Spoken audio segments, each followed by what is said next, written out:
E está entrando no ar mais um episódio do Pode Ser Saudável, o seu podcast da Iniciativa Saudável. Aqui você encontra informações sobre tudo o que engloba o estilo de vida saudável. No programa de hoje temos aqui Dr. Natanael Mota. Ele que é médico, neurologista infantil, coordenador do capítulo sul-mineiro da ABNEP, co-orientador da Liga de Neuro da UFLA. Seja muito bem-vindo. Será que eu tenho TDAH? Esse currículo aí, acho que eu tenho. E pra contrapor aqui esse TDAH, chamamos o Arthur Castilho. Ele que é psicanalista, mestrando em nutrição e saúde pela UFLA, psicólogo do CRAS de Lavras. Seja muito bem-vindo. Vamos parar de fazer e vamos voltar a pensar. Boa! Será que a gente vai pensar nesse episódio? E como ela não poderia faltar, a minha musa da podosfera. Hoje ela não está com sono, está bem animadinha. Tomou uns goles de café antes aqui. Seja muito bem-vinda, minha musa da podosfera. E com tanta informação, meus bisnetos vão ser X-Men. Os nossos bisnetos serão X-Men. Eu sou o Felipe do Carmo, aumente o som porque tem muito conteúdo novo chegando para te mostrar que você pode ser saudável. Então vamos lá. O que seria TDAH? Transtorno de déficit de atenção com hiperatividade. É comum, não é? Tem tratamento? De onde vem? O que é que come? O que é que acontece com o indivíduo, com a criança? Quem começa respondendo? Tipo, passa ou repassa, né? Zerinho. Não, zerinho com dois? Seria um para o ímpar, não? É praticamente. Os dois perderam. Bom, em primeiro lugar, gostaria muito de agradecer o convite. É uma honra poder estar aqui. Estou muito feliz de poder estar aqui gravando esse primeiro podcast da minha vida. Opa. Então, é uma das coisas que eu fiquei muito feliz de receber o convite. Talvez a única. Eu tô achando que talvez não seja a única. Acho que não. Os papo em off aqui já... Daqui a pouco a gente acerta com o empresário ali o próximo episódio já.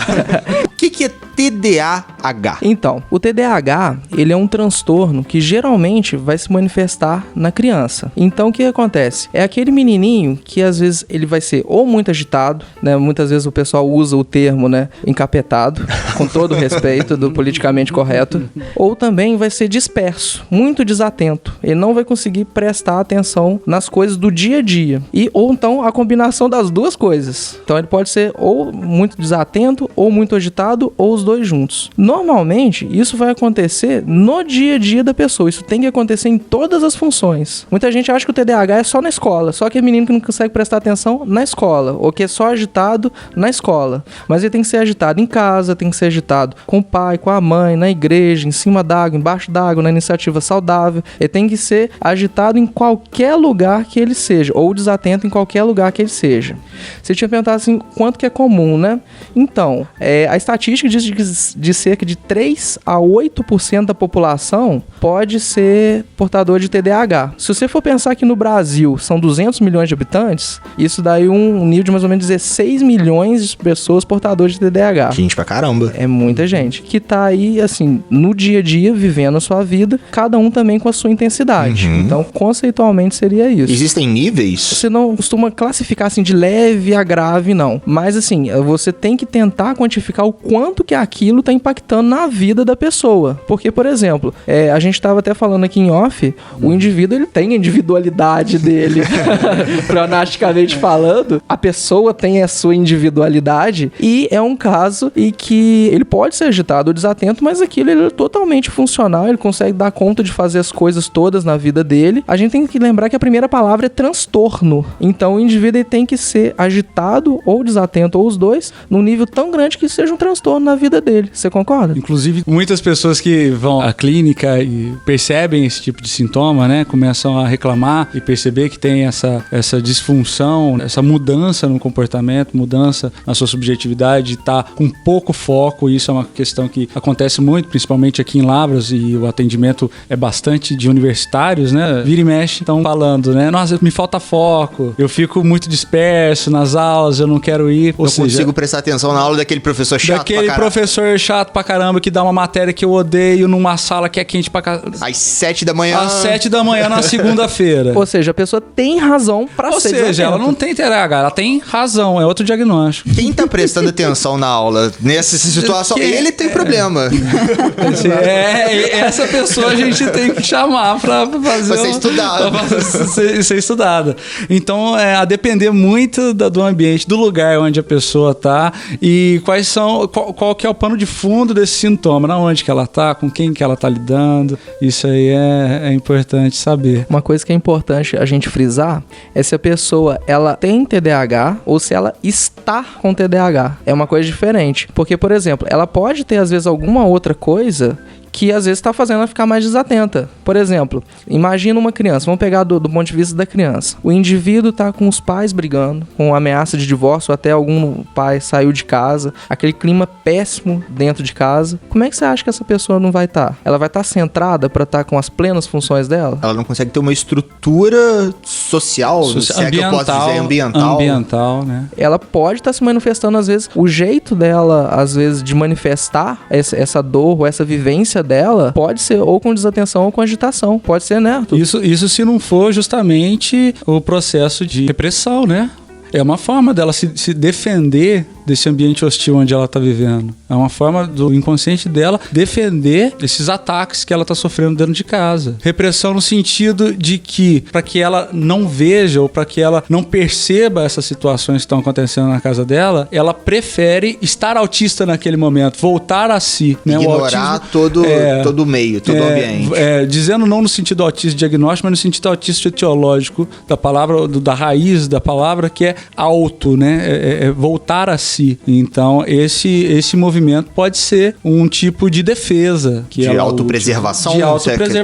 De autopreservação, sem dúvida. Contra o ataque ao seu aparelho psíquico, sem dúvida. E se for através de agitação, pode ser também para chamar atenção e fazer parar uma briga, né? Sim, sim. É o que a gente estava falando na questão de agitação, né? Esse tipo de sintoma, esse tipo de angústia, ele aparece muitas vezes uma vontade de que o outro me perceba, de que o outro olhe para mim. Então, muitos momentos, principalmente no TDAH, o que a gente lê na psicanálise é que a criança, ela sintomatiza através da motricidade e através da quebra da lei que lhe é imposta pela sociedade. Essa é a forma dela pedir a atenção, entende? Essa é a forma dela pedir o olhar do outro, o afeto dos pais. E além também das causas, vamos dizer assim, do ambiente, a gente pode ter causas do próprio organismo. Por exemplo, eu, Natanael, eu sou portador de apneia do sono. Na época que eu tava, antes de eu entrar na iniciativa saudável, a Fernanda me conhece dessa época e me ajudou muito, pesava quase 15 quilos a mais do que eu peso hoje. Olha. E essa minha apneia era muito pior. Então, o dia que, por exemplo, eu não dormia com o aparelho, com o CPAP, que é um aparelho que a gente põe pra conseguir respirar enquanto dorme, senão a gente para de respirar. No dia que eu não dormia com o aparelho, ou que aconteceu algum problema que o aparelho saía, no dia seguinte eu tinha todos os sintomas de déficit de atenção. Não por eu ser portador de déficit de atenção, mas por ter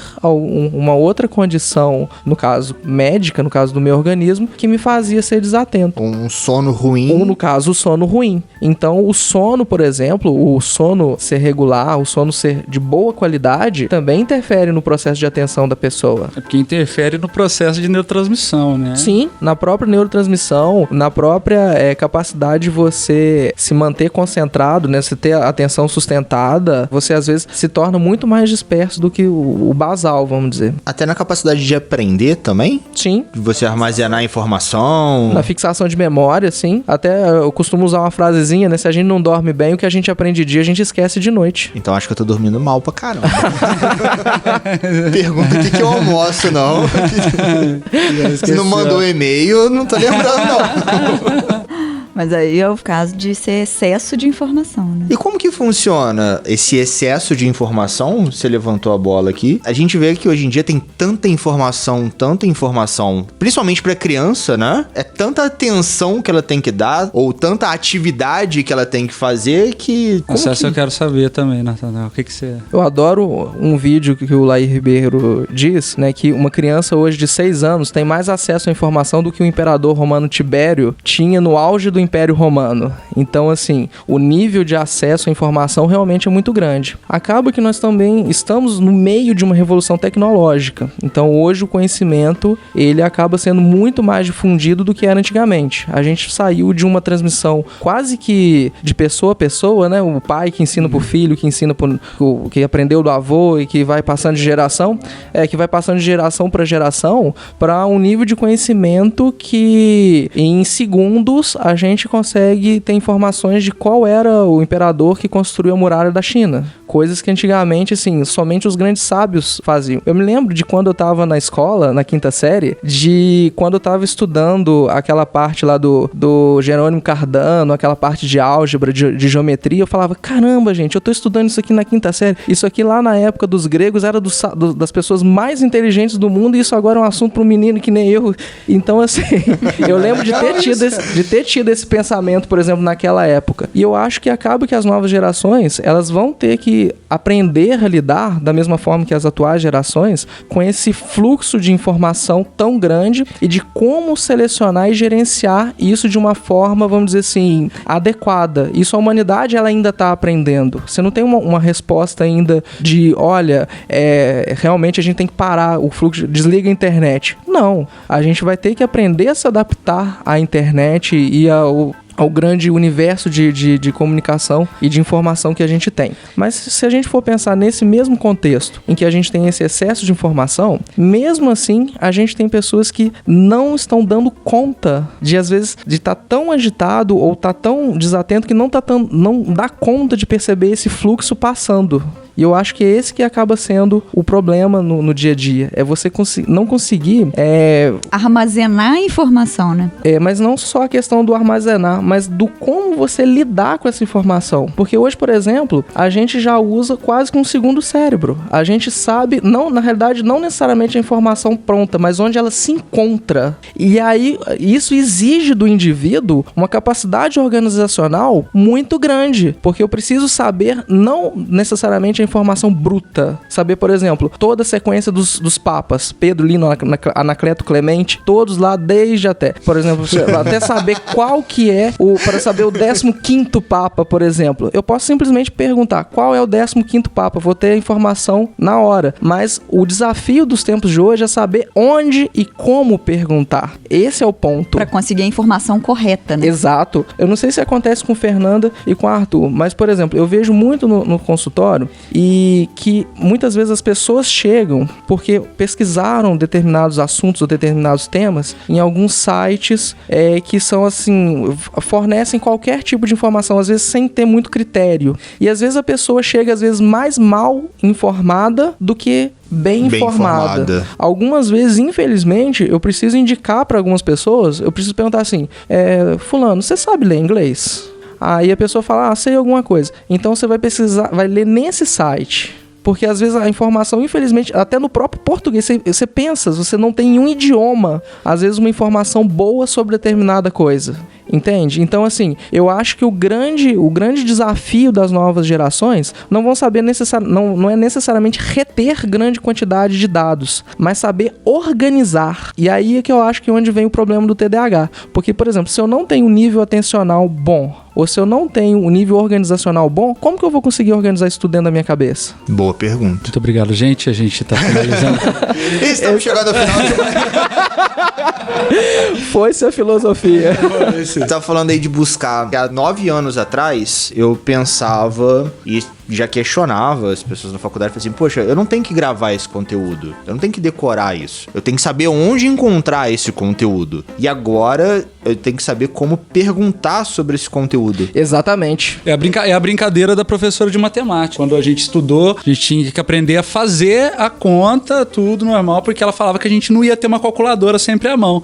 Exatamente. Obviamente, esse tempo passou, hoje a gente tem uma calculadora sempre à mão, sempre que a gente tá sempre disponível com isso. crianças. E o número de informação tende a aumentar exponencialmente, né? Sim. Então, assim, o número de calculadoras tendem a aumentar. Mas você falou um negócio do número de informação que um imperador romano tinha. Cialdini falou que em um dia, na década de 70, né, de alguma pessoa no centro de Nova York, a quantidade de informação que ela recebia em um dia é a mesma quantidade de informação que a gente recebe em uma hora no dia de hoje. Interessante esse dado, isso eu não conhecia. Interessante. Cara, isso é insano. É E enlouquecedor. isso ele falou há quantos anos? 1994. Então Detalhe. agora deve ser Agora em um minuto, né?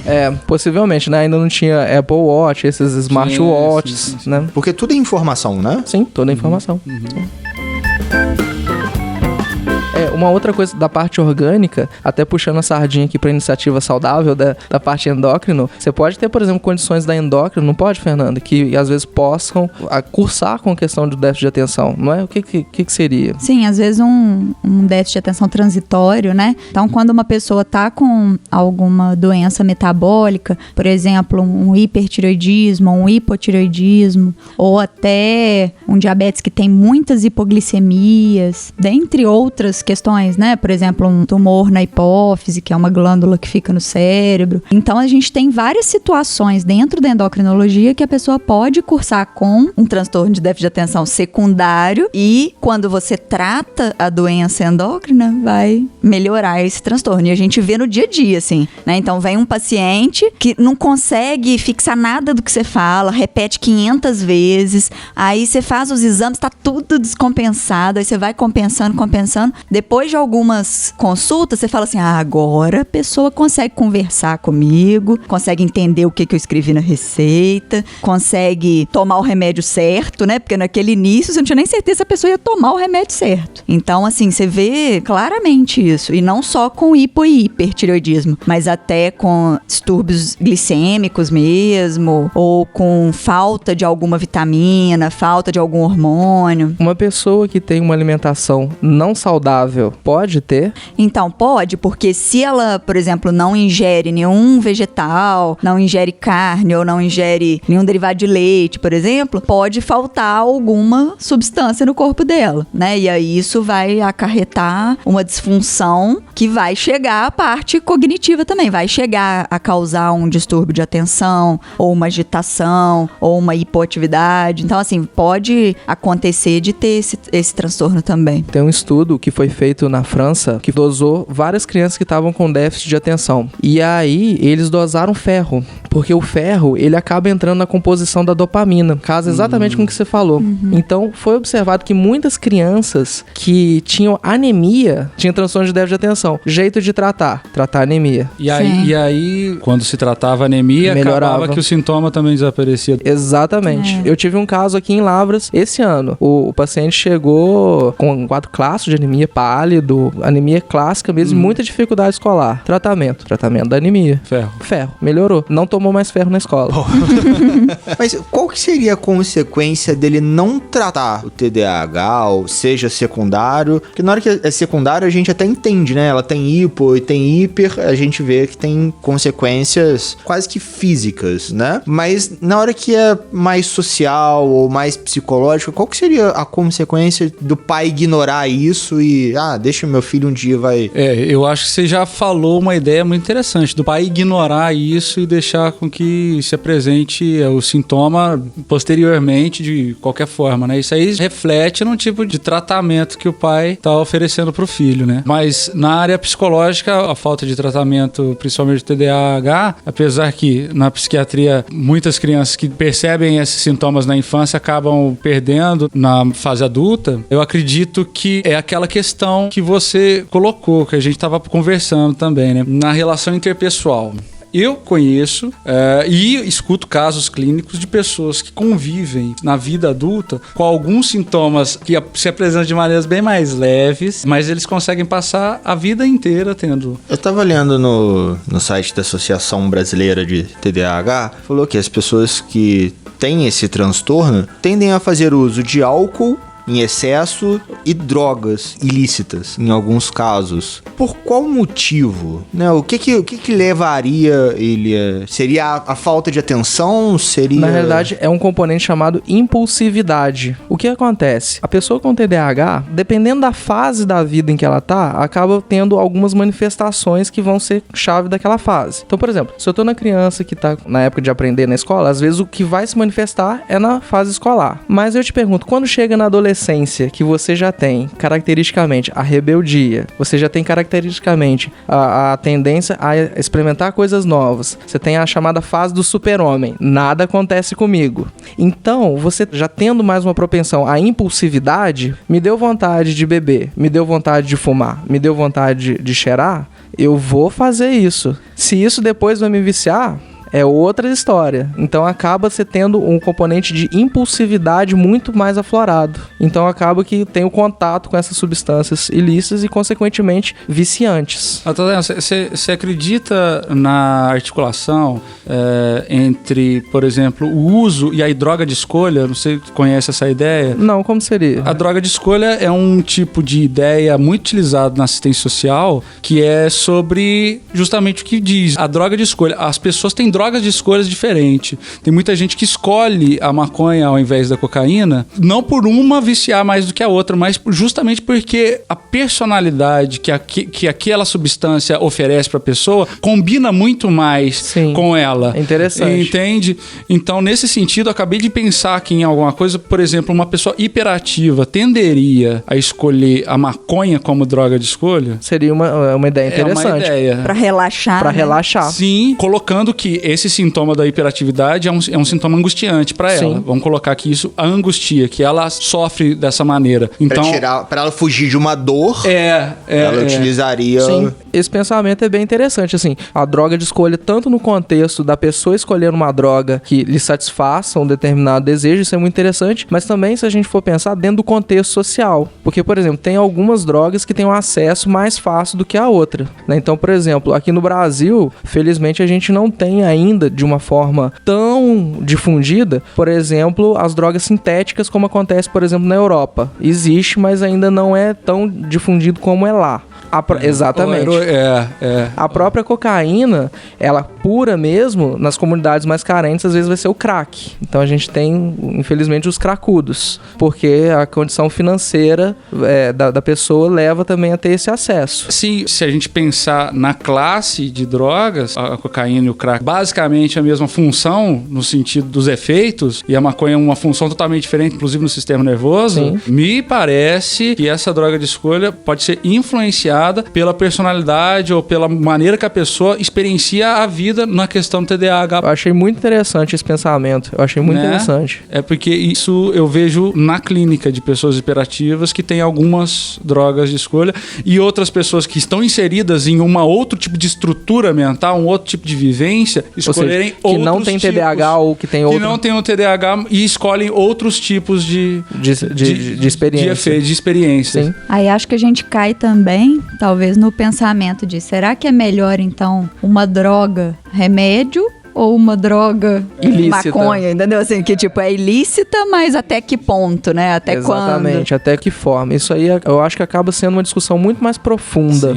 Sim. Porque é uma discussão muito mais profunda, porque vai envolver tanto questões de ordem cultural de todo um país, se você legalizaria ou não. Você levaria a questões de ordem médica, inclusive, de legalização ou não. E de segurança também, e de né? Segurança de estudo de também. segurança. Exatamente. Porque tem um pensamento muito interessante que até do ministro Barroso, que diz que a proibição hoje da droga favorece o monopólio do traficante. Tá, mas será que a legalização da droga não seria também a legalização do traficante? Então também é uma das coisas de se pensar. Eu acho que foge um pouco o nosso escopo aqui, mas... A gente pode até marcar um bate-papo polêmico sobre isso.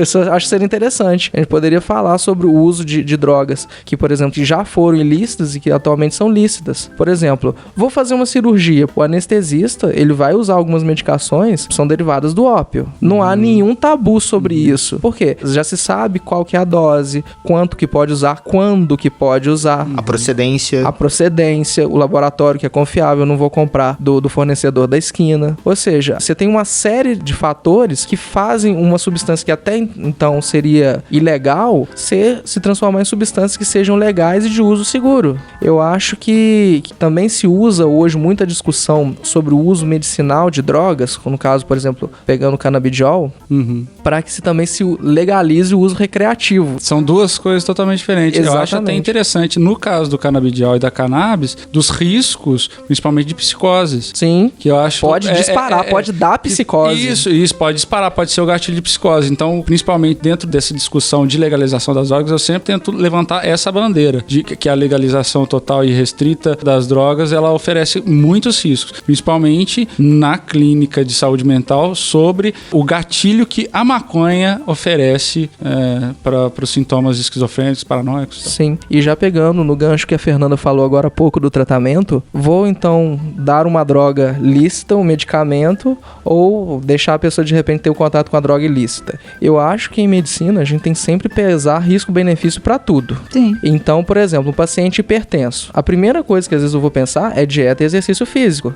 Se ele controlar dieta e exercício físico, beleza. Agora, se aquela hipertensão dele está sendo tão intensa que ele precisa de tomar a medicação, poxa, então aí eu vou ter que medicar. Mesma coisa agora direcionando pro TDAH. Se eu tenho um paciente que está sofrendo tanto, está tendo um comprometimento tão grande pela agitação ou pelo déficit de atenção dele, que o risco de eu dar um fármaco para ele for menor do que o risco de deixar como tá, então vale a pena dar o fármaco. Sim. Né? Ao longo da vida, só para concluir o raciocínio, eu acho que a gente tá fazendo exatamente a mesma coisa igual o TDAH. A gente começa, faz um assunto, conversa e volta.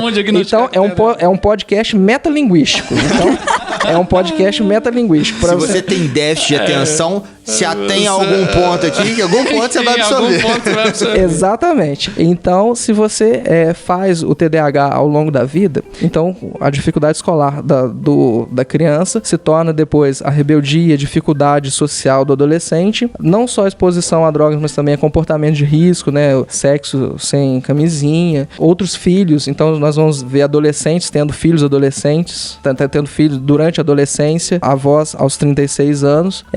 Também risco de acidente automobilístico, dificuldade depois de manter no mesmo emprego, dificuldade de se manter no mesmo relacionamento. Então são coisas que também vão se manifestando, não na forma às vezes do aprendizado, que é o que se manifestou na criança, mas outros prejuízos que a pessoa vai tendo ao longo da vida.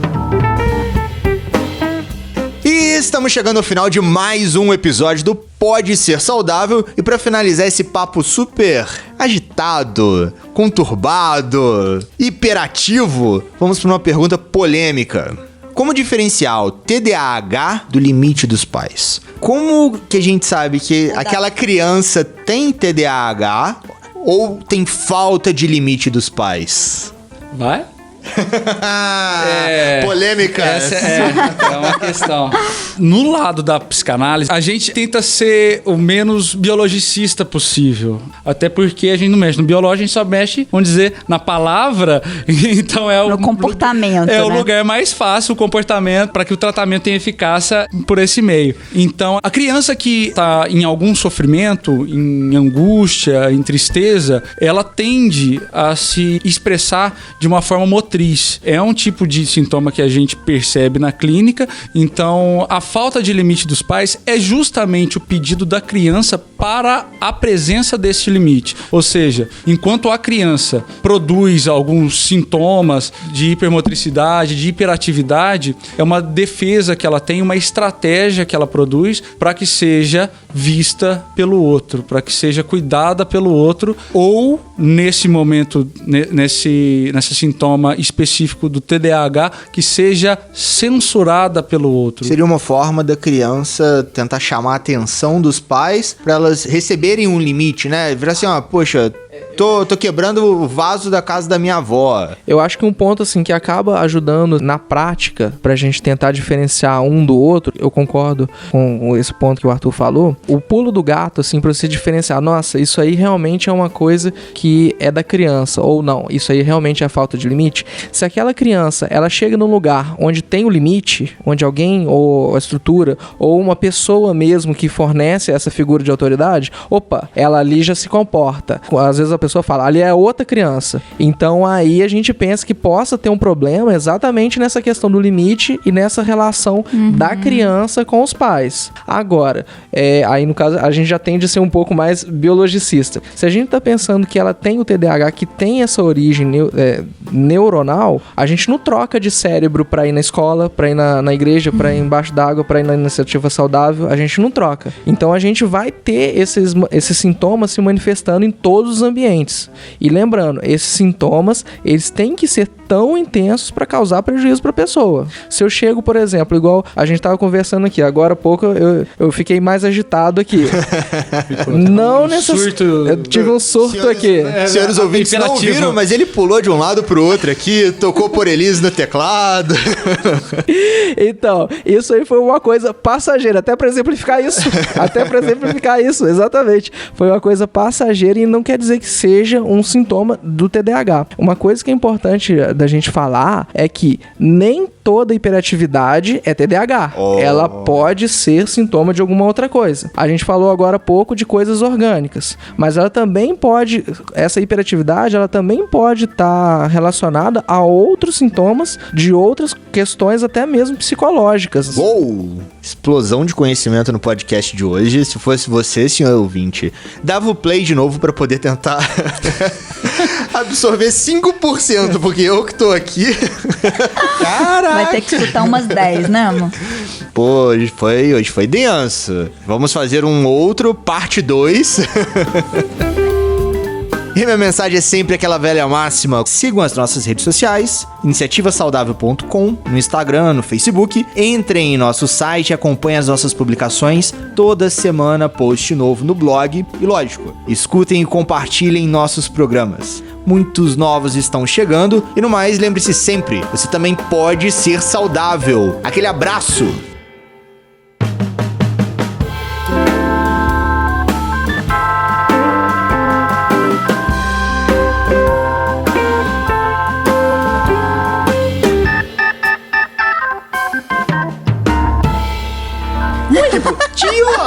Tio, eu sou meio agitado. Papai não quer me levar no médico.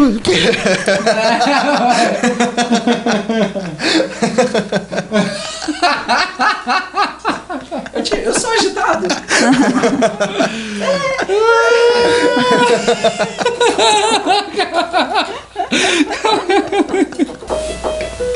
Ó!